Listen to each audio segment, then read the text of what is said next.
آج جوش جذبے اور بلبلے کے ساتھ بولیں تاکہ آپ کی آواز بھارت کا جو وزیر اعظم ہے، گائے کا پیشاب پینے والا نریندر مودی، اس کو آپ کی آواز سنائی دے اور اس کو یہ پتہ چلے کہ مسلمان اور اہلیان پاکستان جوش اور جذبے کے ساتھ زندہ ہیں۔ میرے محبوب کے غلاموں، گزشتہ جمعہ ہم نے کسی اور عنوان کا انتخاب کیا تھا، آج موقع کی مناسبت سے ذرا تبدیلی آ گئی، اس عنوان کو مؤخر کر دیا گیا ہے، پھر بات ہوگی۔ آج ہماری گفتگو کیا ہے؟ آج ہم نے قرآن کریم فرقان حمید کی سورہ توبہ میں سے آیہ مقدسہ تلاوت کی ہے، جس میں ہمیں جہاد کا حکم دیا گیا۔ مسلمان تلوار اٹھاتا ہے تو اللہ کی رضا کے لیے، اور کسی سے جھگڑا کرتا ہے تو اللہ کی رضا کے لیے، اور ہمارا جو آج جھگڑا ہے تو وہ جھگڑا اللہ کی رضا و خوشنودی کے لیے ہے۔ کیوں کہ پچھلے ان 2-3 دنوں میں جو بھارت کا اقدام ہے، اس کی ہم سب سے پہلے پرزور مذمت کرتے ہیں کہ بھارت نے ہمارے ملک کی سالمیت پر حملہ کیا، اور ملک کی سالمیت پر حملہ بھی کس انداز میں کیا کہ اللہ کے گھر مساجد کو نشانہ بنایا گیا۔ اس کی بنیادی وجہ کیا ہے؟ ذرا یہ بھی میں آپ کو متعارف کروانا چاہتا ہوں۔ کہیں اور حملہ کیا جاتا تو بات اور تھی، مساجد میں حملہ کیوں ہوا؟ اس لیے کہ ہندو آج بھی جانتا ہے جو آواز اس منبر رسول سے نکلتی ہے، جو اس منبر رسول پر اللہ کے گھر سے جو آواز بلند کی جاتی ہے، وہ آواز اثر رکھتی ہے۔ اور پاکستان جب بنا تو منبر رسول سے آواز بلند ہوئی، پاکستان جب بنا تو مساجد سے آواز بلند ہوئی، اور پاکستان ایک علیحدہ ریاست بن گئی، اور لا الہ الا اللہ محمد رسول اللہ پر اس کی بنیاد رکھی گئی۔ تو میرے محبوب کے غلاموں، آج ہمارے ملک کی سالمیت پر حملہ ہوا، اسلام پر حملہ ہوا، کیونکہ یہ مساجد، یہ خانقاہیں، یہ اسلام کے قلعے ہیں، یہیں سے اسلام پروان چڑھتا ہے، اسلام بڑھتا ہے، پھیلتا ہے، پھولتا ہے۔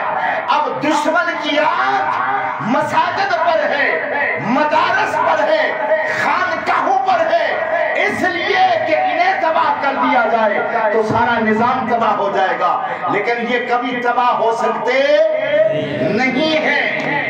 کسی ایک کو 1 2 4 10 20 مساجد کو تباہ کریں گے، شہید کریں گے، خانقاہوں کو شہید کریں گے، کہیں جو سکولز کالجز ہیں وہاں پہ حملے کیے جائیں گے 10 20، لیکن یہ پھر نئے سرے سے ابھر کے آ جائیں گے، کیونکہ اللہ جس سے اسلام کا نام لیتا ہے نا، وہ اسے چن لیتا ہے۔ تو جنہیں اللہ نے چنا ہوا ہے، آج ہم ہیں، ہم نہ ہوں گے کوئی اور آ جائے گا، اسلام کا کام ہوتا رہے گا، دین کا کام چلتا رہے گا۔ تو میرے محبوب کے غلاموں، یہ پاکستان کی سالمیت پر جو حملہ کیا گیا اور جواز کیا بنایا؟ ٹیررسٹ، یہ دہشت گردوں کے ٹھکانے ہم نے تباہ کیے۔ کیا دہشت گردی مسجد میں ہوتی ہے؟ مسجدوں میں تو لوگ نماز پڑھنے کے لیے آتے ہیں، اللہ اکبر کی صدائیں بلند کرنے کے لیے آتے ہیں، رب کی عبادت کرنے کے لیے آتے ہیں۔ ارے یہاں نہ اسلحہ ہے، نہ گولہ بارود ہے، یہاں نہ کوئی تلوار ہے، دہشت گردی کیسے ہوتی ہے؟ دہشت گردی مساجد میں نہیں ہوتی، مدارس میں نہیں ہوتی۔ اب جواز بنایا گیا کہ مسجدوں کو نشانہ بنایا کہ وہاں پر دہشت گردی ہو رہی ہے۔ میرے محبوب کے غلاموں، ذرا دیکھو تو صحیح، جن مساجد کو نشانہ بنایا گیا، پھر اگر ان مساجد میں سے دہشت گردی ہو بھی نہیں ہوتی تو پھر بھی کوئی جواز نہ تھا، کوئی جواز بھارت کے پاس نہ تھا کہ وہ اسلام کی، پاکستان کی سالمیت پہ حملہ کرتا۔ اسے کس نے یہ اختیار دیا کہ وہ اپنے ملک سے نکل کے ہمارے وطن عزیز میں آ کر کسی بھی جگہ کو نشانہ بنائے؟ لہذا یہ انتہا پسندی ہے، یہ بھارت کی دہشت گردی ہے، ہم پرزور اس کی مذمت بھی کرتے ہیں۔ اور ساتھ یہ بات بھی یاد رکھیں، ہم آج بھی تیار ہیں، ہم نے دین کے لیے اپنی جانیں ہاتھ کی ہتھیلی کے اوپر رکھی ہوئی ہیں۔ مسلمان موت سے ڈرتا، اونچی آواز سے بولو، مسلمان کبھی موت سے ڈرتا نہیں، بلکہ مسلمان تو شہادت کی موت کو خود گلے لگا لیا کرتا ہے۔ حضرت فاروق اعظم رضی اللہ تعالیٰ عنہ آپ تو دعا مانگا کرتے تھے، یا اللہ مجھے موت عطا فرما مدینہ میں۔ کچھ بولو یار، آپ کے مراد بلند ہونے چاہیے، ذرا اونچی آواز سے بولیں۔ روایتی انداز اور ہوتا ہے، آج کی گفتگو آپ پلے باندھ لیں۔ فاروق اعظم رضی اللہ تعالیٰ عنہ آپ دعا مانگا کرتے تھے، یا اللہ مجھے موت عطا فرما مدینہ میں۔ اور موت ابھی کون سی موت؟ یا اللہ مجھے شہادت کی موت عطا فرما۔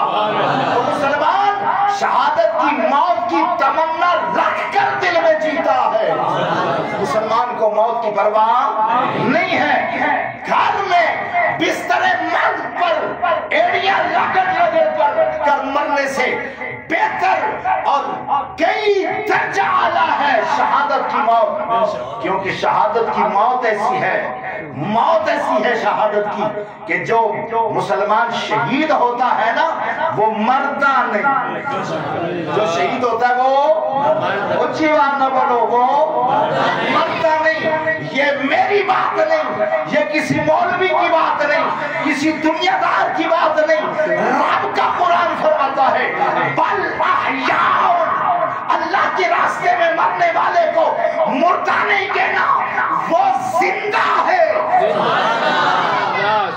ذرا میں پیچھے سے آیت پڑھ کے آپ کو سنا دوں تاکہ صحیح تصدیق ہو جائے اور بات ذہن کے دریچوں میں جا کے بے وسط ہو جائے۔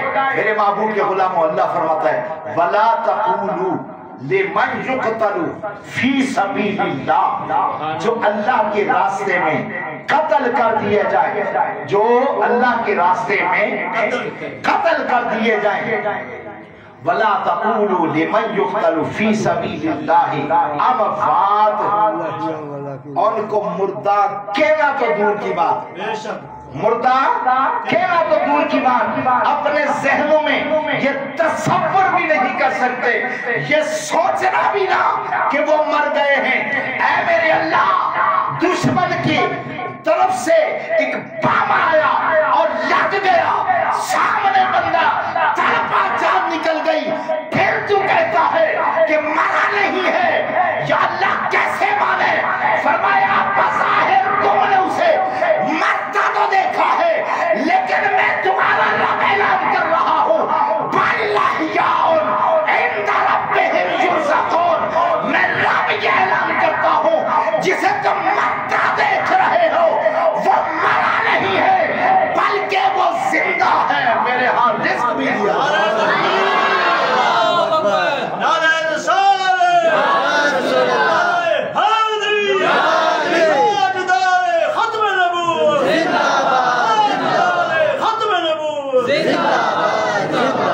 میرے محبوب کے غلاموں، آج ہم مودی اور اس کی پوری پارلیمنٹ اور اس کی عسکری قیادت کو یہ پیغام دیتے ہیں کہ ابھی تک ہماری طرف سے جواب نہیں دیا گیا، ہماری طرف سے جواب نہیں دیا گیا۔ یہ جو کچھ ہوا ہے یہ اپنے دفاع میں ہوا ہے، یہ ابھی تو ہم اپنا دفاع کر رہے ہیں، اور ہم اپنی پاک فوج کے ساتھ شانہ بشانہ کندھا ملا کر کھڑے ہیں۔ جہاں ہماری پاک فوج کو اسلام کی خاطر اور وطن عزیز کی خاطر پسینے کی ضرورت ہو، ہم اپنا خون بہانے بھی تیار ہیں۔ جہاں ہماری پاک آرمی کا پسینہ گرے ہم وہاں اپنا خون گرانے تیار ہیں، اور پیغام دیتے ہیں مسلمان موت سے ڈرتا نہیں ہے، اور ہم ڈرتے ہرگز نہیں۔ لیکن ابھی ہم نے جواب نہیں دیا، یہ تو اپنا دفاع کر رہے تھے، اور اپنا دفاع کرتے ہوئے تمہاری چیخیں نکل گئی، تمہارا میڈیا چیخ رہا ہے، وزراء چیخ رہے ہیں، ارے اگر ہماری طرف سے جواب آ گیا پھر کیا حال؟ بس میرا یہ پیغام ہے، ہم سارے انشاءاللہ پاک آرمی کے ساتھ کھڑے ہیں، جب ضرورت پڑی ہم خون بہانے تیار ہیں، شہادت کا جام پینے کے لیے تیار ہیں، دنیا کی زندگی لٹا کر حیات ابدی حیات جاویدانی حاصل کرنے کے لیے ہر وقت تیار ہیں۔